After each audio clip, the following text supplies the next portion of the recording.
में भगवान के नाम पर मचे घमासान की।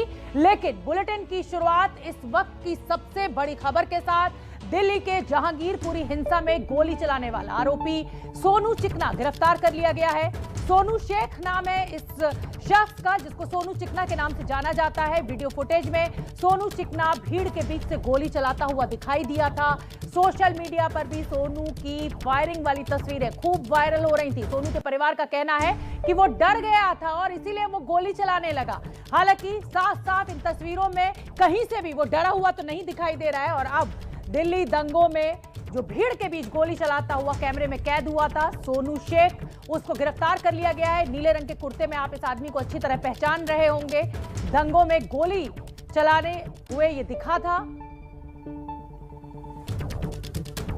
और चलिए अब रुक कर लेते हैं, मेरे सहयोगी अभिषेक रावत वहां जहांगीरपुरी में मौजूद है। जहांगीरपुरी से ये बड़ी खबर आ रही है कि सोनू चिकना की गिरफ्तारी हो गई है। अभिषेक, ये गिरफ्तारी कहां से हुई? क्योंकि आज दोपहर में जब पुलिस इस आदमी को पकड़ने पहुंची थी तो पथराव हुआ था। देखिए शोभना, इसकी गिरफ्तारी जो है नॉर्थ वेस्ट जिले से ही अभी तक पुलिस बता रही है और ये गिरफ्तारी स्पेशल स्टाफ ने की है। और आपको बता दें कि आज दोपहर में जब क्राइम ब्रांच की टीम सोनू चिकना के घर पर पहुंची थी पूछताछ के लिए, तो परिजनों ने उनके ऊपर पथराव कर दिया था। और इसी के बाद से मैं जहां पे खड़ा हूं, ये सी ब्लॉक का ही आपको दिखाना चाहूँगा। सी ब्लॉक का मोड़ है और इसको अब पुलिस ने बैरिकेड लगा के जो है बंद कर दिया है उस पथराव की घटना के बाद। क्योंकि पुलिस टीम पर जब ये लोग पथराव कर सकते हैं तो अगर कोई और जाता है तो उसके साथ भी हिंसा कर सकते हैं। इसीलिए एहतियात के तौर पे पुलिस ने यहाँ पे बैरिकेडिंग की है।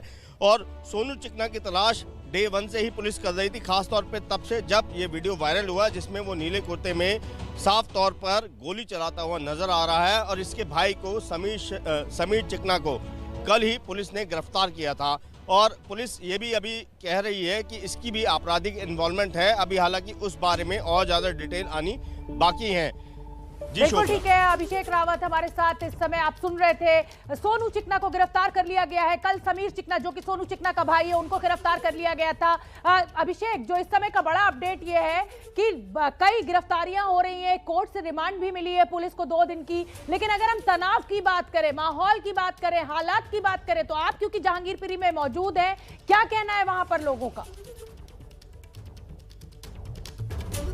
देखिए शोभना, तनाव तो यहाँ पर हिंसा के बाद से व्याप्त है और उसमें अभी ज़्यादा कमी नहीं आई है। क्योंकि यहाँ पर अभी भी दोनों पक्षों के मन के अंदर वही बात बार बार घूम रही है। और यही बात भी है कि पुलिस इतनी भारी संख्या में यहाँ पर मौजूद है।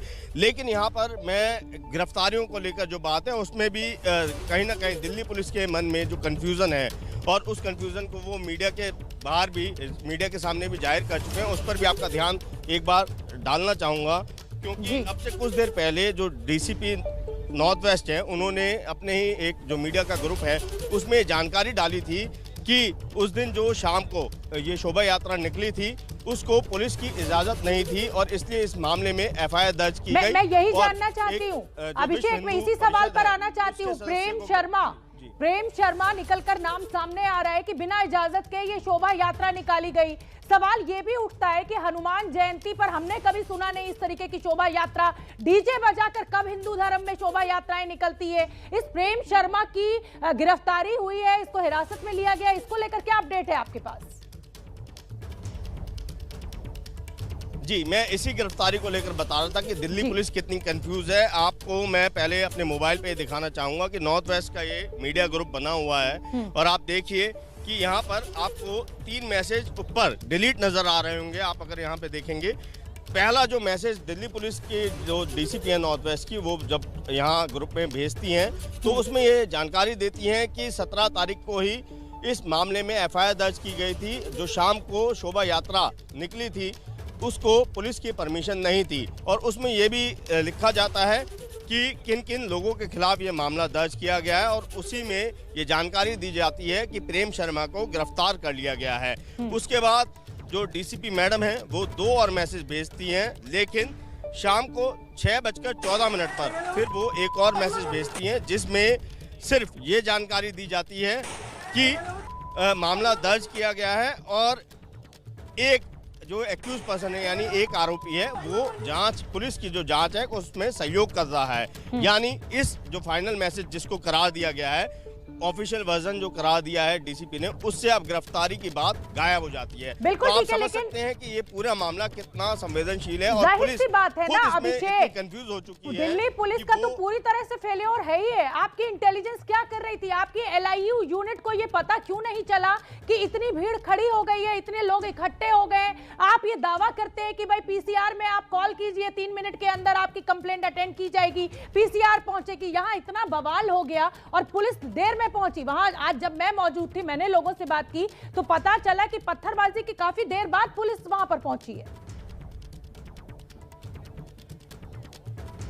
बिल्कुल शोभना, ये पहले ही दिन से जब हिंसा हुई है यहाँ के स्थानीय लोग यही बात कह रहे थे कि जो इतना लंबा प्रोसेशन यहाँ से निकल रहा था, अभिषेक मैं आपको रोक रही हूँ, मनोज वर्मा, अभिषेक मैं आपको रोक रही हूँ।